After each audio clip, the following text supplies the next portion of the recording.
And there's renewed hope for a ceasefire in West Asia. Hamas has approved a US proposal for a phased ceasefire deal in Gaza, dropping a key demand for a complete end to the war. And this comes as calls for the return of Israeli hostages have intensified yet again. Thousands took to the streets of Tel Aviv on Saturday to protest against the Israeli government. Waving banners and flags, the protesters demanded that Prime Minister Benjamin Netanyahu accepts the ceasefire deal. They also called for fresh elections after the deal.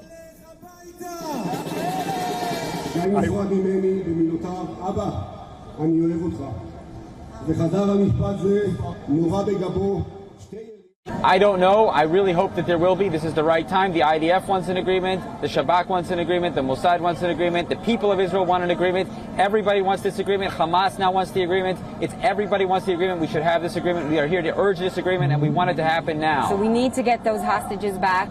Human life above everything else. This is what Israeli democracy is about. My only demands are that immediately after the deal, Israel go for elections. It's time to reestablish trust between the people and the government. Israel says Hamas is still holding about 120 hostages, about a third of them now thought to be dead. Hamas and Egyptian officials have said the proposal could lead to a framework agreement if embraced by Israel. The apparent compromise could help deliver the first pause in fighting since November. This could set the stage for further talks on ending a devastating 9-month war. But all sides have cautioned that a deal is still not guaranteed. Hamas still wants written guarantees from mediators that Israel will continue to negotiate a permanent ceasefire deal once the first phase goes into effect. According to reports, Egypt will host Israeli and US delegations to discuss outstanding issues in a possible ceasefire agreement. Egyptian media has quoted a senior official saying that they are conducting talks with Hamas to conclude a prisoner hostage exchange deal.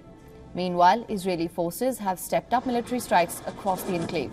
At least 16 people were killed when an Israeli airstrike struck a school in central Gaza. The UNRW school was sheltering displaced Palestinians in al-Nusrat.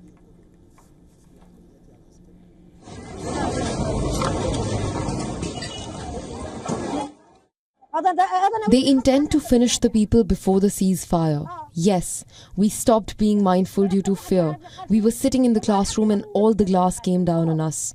Some people were thrown here and others there. Our children as well. They were crying and screaming. It's not sensible of them.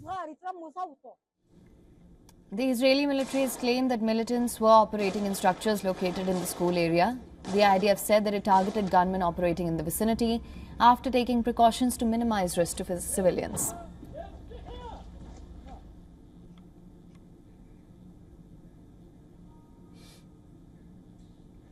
For latest news, download the WION app and subscribe to our YouTube channel.